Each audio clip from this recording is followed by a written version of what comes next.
శ్రీమాత్రే నమ. జై గురు దత్తాత్రేయ నమ. ఈ వీడియోలో మనం అక్టోబర్ 1వ తారీఖు నుంచి 15వ తారీఖు మధ్యలో జరగబోయే పక్ష ఫలితాలు కుంభరాశి వారికి ఏ విధంగా ఉంటాయి అని తెలుసుకునే ప్రయత్నం చేద్దాం. మరి ఈ రాశి వారికి ఈ వారంలో ఈ పక్షంలో బాగా ఉపయోగించే గ్రహం శుక్రగ్రహం.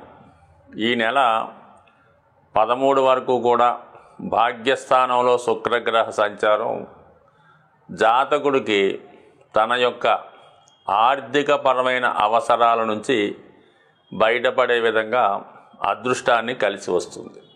అలాగే భూములు స్థిరాస్తులు సంబంధించిన విషయాల్లో ఉన్నటువంటి సమస్యలు పరిష్కారం అవుతాయి. అలాగే చాలా కాలంగా వాయిదా పడుతూ వస్తున్నటువంటి శుభకార్యాలు అలాగే వివాహ ప్రయత్నాలు ఈ సమయంలో శుక్రగ్రహ అనుగ్రహంతో ఒక కొలిక్కి వచ్చే అవకాశం ఉన్నది. అంటే ఇక్కడ శుక్రుడికి లగ్నంలో రాశిలో ఉన్నటువంటి శనికి ఏర్పడినటువంటి కోణ దృష్టి వల్ల ఏమవుతాయంటే మీకు చతుర్థ భాగ్యస్థాన ఫలితాలు అనుకూలంగా వస్తాయి. అంటే భాగ్యస్థాన ఫలితాలు విద్యార్థులకు బాగా ఉపయోగపడతాయి. వాళ్ళు ఉన్నత విద్యా అవకాశాలు ఏర్పడతాయి, విదేశ ప్రయత్నాలు ఫలిస్తాయి. అలాగే వాళ్ళకి ఒక చక్కని గురువు లభించడం వల్ల వారికి తగినటువంటి ప్రోత్సాహం, వాళ్ళలో ఉన్నటువంటి టాలెంట్కి కృషికి తగిన గుర్తింపు లభిస్తుంది. అలాగే ఎవరైతే టీవీ సినిమా మీడియా మిమిక్రీ కళారంగంలో ఉన్నారో వారికి, అలాగే స్త్రీలకి ఎస్పెషల్లీ వారి యొక్క ఉద్యోగ సమస్యలు పరిష్కారం అవుతాయి. వారిలో ఉన్నటువంటి టాలెంట్కి తగిన గుర్తింపు వస్తుంది. వాళ్ళ యొక్క వేతనాలు రెమ్యునేషన్ కూడా విపరీతంగా పెరిగి మంచి డిమాండ్లోకి వచ్చే అవకాశం ఉన్నది. ఇక బుధుడు రవి అష్టమ స్థానంలో ఏర్పడినటువంటి బుధాదిత్య యొక్క ప్రభావం చాలా వరకు ఈ రాశి వారికి అంతగా ఉపయోగపడే అవకాశం లేనప్పటికి కూడా వ్యక్తిగతంగా ఒక నిపుణ యోగం ఏర్పడడం వల్ల జాతకుడిలో నిగూఢంగా అదృశ్యంగా ఉన్నటువంటి టాలెంట్ ఒకేసారి వెలుగులోకి వచ్చి తన ప్రతిభకు తగిన గుర్తింపు రావడం జరుగుతుంది.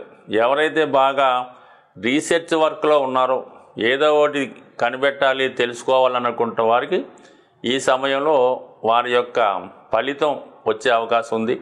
కొన్ని రహస్య విద్యలు అభ్యసిస్తున్నవారు, నిగూఢంగా ఉన్నటువంటి రహస్యాలు తెలుసుకుందాం అనుకున్నవాళ్ళు, తాంత్రిక విద్యల్లో ఆసక్తి ఉన్నవారికి, వాటిలో ప్రవేశం ఉన్నవారికి దాని యొక్క ఫలితం పొందే అవకాశం ఉంటుంది. బట్ ఏదైనా ఇది అష్టమ స్థానం అన్నది అనూహ్యంగా ఏదో ఒక మార్పు రావడం జరుగుతూ ఉంటుంది. సో అది పక్కన పెడితే మనకి గురువు యొక్క అనుగ్రహం మరి ఈ నెలలో మారబోతుంది.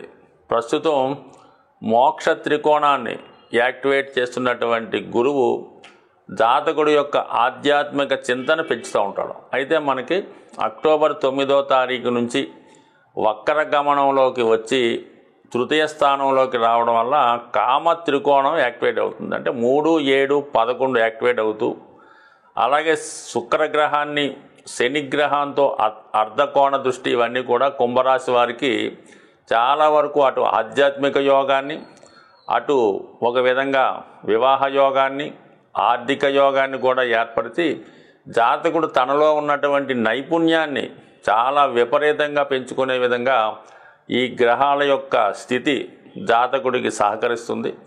అలాగే ఇంచుమించుగా అన్ని గ్రహాలు కూడా జాతకుడి యొక్క 11వ స్థానం మీదకి ప్రయాణం చేస్తూ రావడం, అలాగే కుజగ్రహం పంచమ స్థానంలో ఉంటూ లాభస్థానాన్ని వీక్షిస్తుంటాడు. ఆ కారణం వల్ల జాతకుడిలో ఉన్నటువంటి ప్రతిభ గుర్తింపు లభిస్తుంది. దశమ స్థానం ఫలితాలు కూడా రావడం జరుగుతూ ఉంటాయి అన్నమాట. అంటే కుజుడు తృతీయ దశమాధిపతి లాభాన్ని యాక్టివేట్ చేస్తున్నాడు. దానివల్ల ఉద్యోగంలో మార్పు కొరకు చేసే ప్రయత్నాలు కానీ, ఉద్యోగంలో అభివృద్ధి కానీ కుజగ్రహ అనుగ్రహంతో రావడం జరుగుతూ ఉంటుంది. అంటే ఇక్కడ ఏమైందంటే మనకి శని కుజుల మధ్య ఏర్పడినటువంటి కోణ దృష్టి ఖచ్చితంగా జాతకుడికి ఈ వృత్తిపరమైనటువంటి ఫలితం లభిస్తుంది. బంధువులతో సఖ్యత ఏర్పడుతుంది. చాలా కాలంగా విరోధంగా ఉన్నటువంటి అన్నదమ్ములు కానీ మిత్రులు కానీ తిరిగి మళ్ళా మీతో సఖ్యత కోరుకుంటారు. తగు విధంగా మీకు సహకరించే ప్రయత్నం చేస్తూ ఉంటారు. సో ఏదైనా మరి ఈ పక్షంలో ఈ జరుగుతున్నటువంటి అద్భుతమైన మార్పులు, అటు గురువు మనకు అనుకూలంగా రావడం వల్ల, ధన లాభస్థానాలు యాక్టివేట్ అవ్వడం వల్ల జాతకుడికి ఆదాయం పెరుగుతుంది. తన వ్యక్తిగత వాక్చాతుర్యంతో అభివృద్ధి కలుగుతుంది. కుటుంబ సమస్యలను పరిష్కరించుకునే ప్రయత్నం చేస్తాడు. కుజునితో ఏర్పడినటువంటి కోణ దృష్టి వల్ల జాతకుడు వృత్తిలో సామర్థ్యాన్ని పెంచుకుంటాడు. అలాగే పోటీలో విజయం లభించే అవకాశం ఉంటుంది. శుక్రుడితో ఏర్పడినటువంటి కోణ దృష్టి వివాహ సమస్యలు పరిష్కారం అవుతాయి.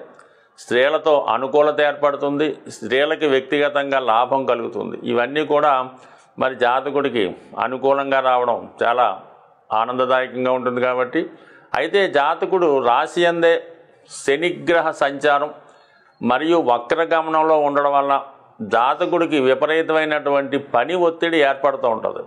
ఇంకా ఎక్కువ పని వస్తూ ఉంటుంది. తను వ్యక్తిగతంగా ప్రస్తుతం ఉన్నటువంటి బలహీనత వల్ల, అనాసక్తి వల్ల ఎక్కువ వర్క్ చేయలేక ఇసుక్కుంటూ ఉంటాడు. ఏదో విధంగా మానేద్దాం అనుకుంటుంటాడు. కానీ ఏదో ఒక ఓర్పు తెచ్చుకొని తను వచ్చిన పనినంతా సామర్థ్యాన్ని ఉపయోగించుకొని పూర్తి చేయడం వల్ల ఇది రాబోయే రోజుల్లో జాతకుడికి గొప్ప అదృష్టాన్ని, వృత్తిలో నైపుణ్యంతో పాటు మంచి హోదాని కూడా కలిగించే అవకాశం ఉంది.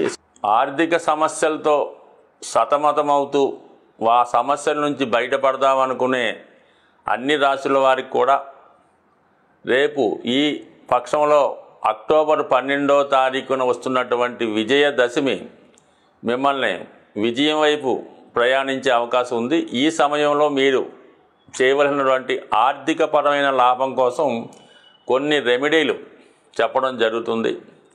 అది ముఖ్యంగా వ్యాపార వర్గంలో ఉన్నవారు వారి యొక్క ఆర్థిక లాభాలు అంటే క్యాష్ బాక్స్ గల్లా పెట్టి అంటుండేవారు. ఇప్పుడు అవి పెద్దగా ఎవరు వాడటం లేదు. కానీ ఈ ఎక్కడైతే మీరు ధనాన్ని నిల్వ చేస్తారో అందులో మీరు మరి విజయదశమి నాడు ముందు రోజే శుభ్రంగా దాంట్లో ఉన్నటువంటివన్నీ కూడా క్లీన్ చేసి కొత్తగా మళ్ళా ఆ గల్లాపెట్టిలో పసుపు రంగు క్లాత్ ఒకటి కింద పడడం, దానిలో ఒక 11 గోమతి చక్రాలు అందులో ఒక కవర్లో పెట్టి పెట్టడం. అలాగే చిన్న ఆవు దూడ బొమ్మ వెండిది మనకి గిఫ్ట్ షాపుల్లో ఈ మధ్యన తరచూ ఇస్తుంటారు. అటువంటి చిన్న ఆవు దూడ బొమ్మ ఒకటి ఆ క్యాష్ బాక్స్లో వేసి అది మిగతా మీరు ఎంతో కొంత ధనంతో నింపడం వల్ల అక్కడి నుంచి మీ వ్యాపార అభివృద్ధి 100% జరిగే అవకాశం ఉంది. దాని తర్వాత చాలా ప్రాక్టికల్గా 100% సక్సెస్ అయినటువంటి ఒక అద్భుత రెమెడీ ఏంటంటే, అంటే అందరికీ సాధ్యం కాకపోవచ్చు, అవకాశం ఉన్నవాళ్ళు ప్రయత్నం చేయండి, చూడండి ఒకసారి మీ యొక్క ఆర్థిక పరిస్థితి 41 రోజుల్లో మారిపోతూ ఉంటుంది అన్నమాట. మనకి ఒక రాగి పాత్ర ఒక చిన్నది తీసుకోవడం, అందులో రాగి కాయిన్స్ అంటే ఇప్పుడు అమెరికా దేశంలో మరి ఆ రాగి కాయిన్స్ కొన్ని వాడుకలో ఉన్నాయి. అవి అక్కడ వచ్చిన వారికైనా మీ దగ్గర ఉన్నా కూడా ఒక 11 రాగి కాయిన్స్ ఆ వెండి పాత్రలో వేసి మీ యొక్క క్యాష్ బాక్స్లో కానీ మీరు క్యాష్ దాచుకునే మీ యొక్క లాకర్లో కానీ పెట్టుకోవడం వల్ల అది విశేషంగా ధనాన్ని పెంచడం జరుగుతుంది. అంటే ఈ రాగి కాయిన్స్ చలామణిలో ఉండాలన్నమాట. కేవలం మనకి ఇండియాలో పెద్దగా రాగి కాయిన్స్ ఇప్పుడు చలామణిలో లేవు. కాబట్టి అలాగే అవకాశం ఉన్నవాళ్ళు ఇది ప్రయత్నం చేయండి, అది అద్భుతంగా ఉంటుంది. దాని తర్వాత మీ దగ్గర ధనం తీసుకొని చాలా కాలంగా మిమ్మల్ని తిప్పుతూ ఇవ్వకుండా ఉన్న వాళ్ళకి ఇది ఒక రెమెడీ ఏంటంటే, మీరు విజయదశమి నాడే కాదు ఎప్పుడన్నా మీకు సాధన తార వస్తుంది, మీ నక్షత్రానికి 6వ తార సాధన తార. ఆ రోజు మీరు 6 గోమతి చక్రాలు తీసుకొని, మీకు మీ దగ్గర అప్పు తీసుకున్నవాడు మీకు ఏదో ఒక ప్రోనోటో చెక్కు ఇచ్చుంటాడు కదా, ఆ చెక్కుని ఈ 6 గోమతి చక్రాలని ఒక కవర్లో పెట్టి మనసులో మీ సంకల్పం చెప్పుకొని చక్కగా దాన్ని ఒక మీ యొక్క షేప్లో మళ్ళా యాస్టీజ్గా ఉంచండి.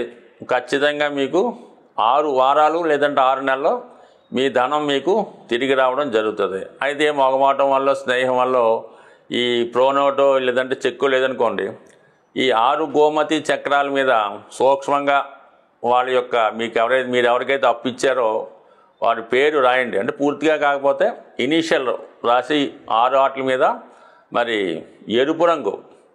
ఎరుపు రంగు స్కెచ్ పెన్నుతో సింపుల్గా 6 రాయండి.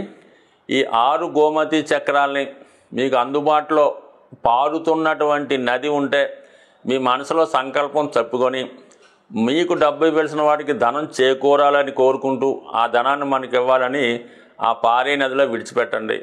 లేని పక్షంలో ఎవరు చూడని ప్రదేశంలో గొయ్యి తవ్వి అందులో ఈ 6 చక్రాలు పాతిపెట్టండి.